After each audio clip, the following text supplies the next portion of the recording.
Hey everyone, and welcome to This Explainer. Today, we're popping the hood on something I find absolutely fascinating. We're looking at the exact mechanics of how government spending actually works to fuel the economy. We're going straight to the textbook mechanics of state finance to see how public funds don't just sit there in a vault, but instead act as a high-powered, high-revving production engine for the entire country. So, think about it for a second.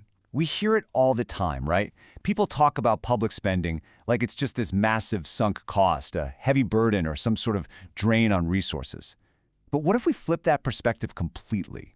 As we'll see in our source material today, from a purely mechanical standpoint, government spending can actually be viewed as the ultimate catalyst for industrial production. It's essentially a high-performance investment machine. All right, to get us started, let's ground our analysis in the literal definition from our source text. Public expenditure is defined as expenses incurred by public authorities.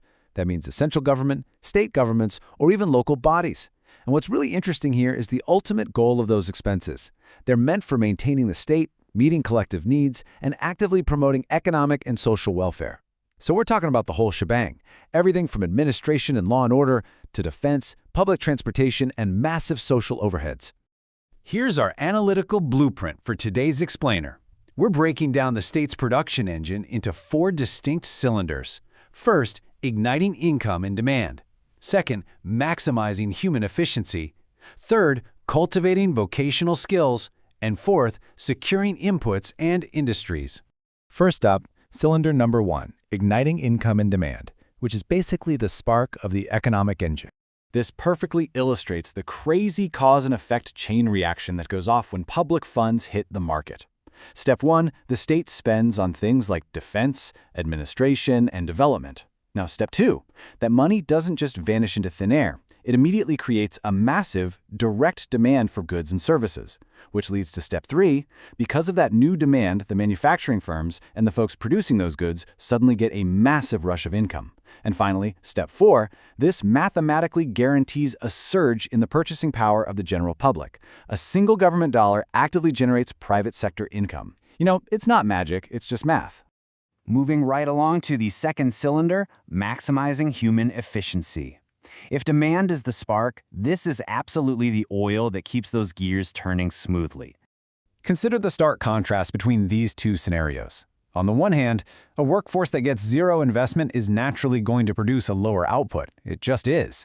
But, on the other hand, when the state steps in and spends on things like public medical services, sanitation, and cheap housing facilities, the productive efficiency of the people literally skyrockets.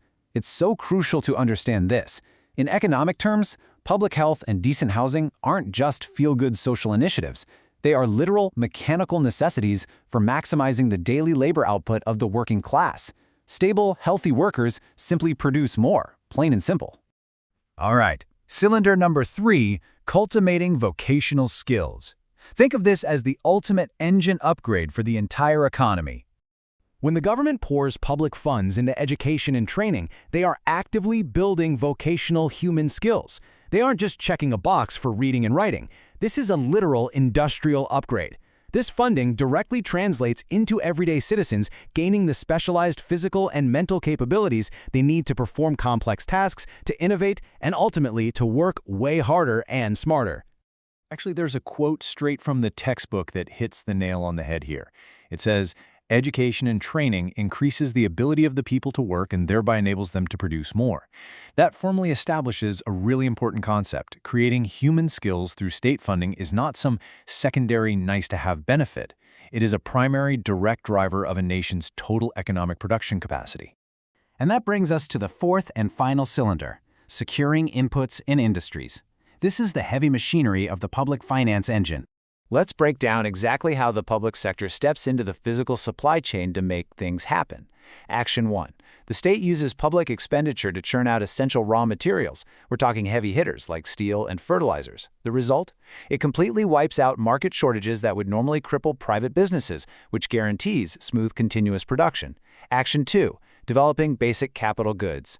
The result here is the direct promotion of key, heavy industries that the private sector might find way too expensive or just too risky to build from scratch. So, state intervention literally prevents supply bottlenecks before they even happen. Now, we can't forget the social side of things, because this builds into the final, critical layer of government input. The text specifically highlights social security schemes, things like old age pensions, unemployment allowances, sickness benefits, and free medical facilities. So, why are those specific schemes so vital to the economy? Well, from a mechanical standpoint, they create a very real sense of future security and a genuine willingness to work among the public. By guaranteeing a baseline safety net, the state ensures the future reliability of the working class. And on top of that, providing unemployment relief and free medical care directly boosts the purchasing power of low-income groups. That takes money and pumps it right back into the demand cycle we talked about all the way back in Cylinder 1. Well, we've definitely covered a lot of ground today and looking at the exact mechanisms by which public expenditure drives demand, efficiency, skills, and heavy industry. So I want to leave you with this provocative thought. The next time you drive past a massive public infrastructure project or a new public school or even a city sanitation initiative, are you just going to see a cost, or are you going to see a massive production engine hard at work? Thanks so much for joining me for this explainer, and keep questioning how the gears of our economy really turn. Catch you next time.